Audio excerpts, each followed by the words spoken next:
you buckle up, Owen? Tell me why. Well, the buckle was too small for me. It's not about it being big or small. You still had to buckle up. Why didn't you buckle up? Excuse me, ma'am. Sir? Police officer, here's your ticket for your passenger nowhere seatbelt. I hate tickets.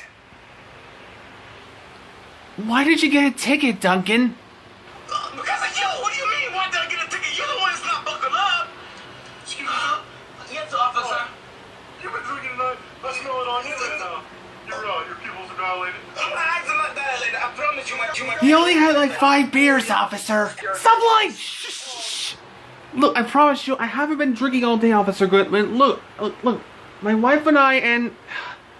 well, the big chubby guy over there need to go and get some food from Subway's. Alright, well, just make sure you all buckle up, okay?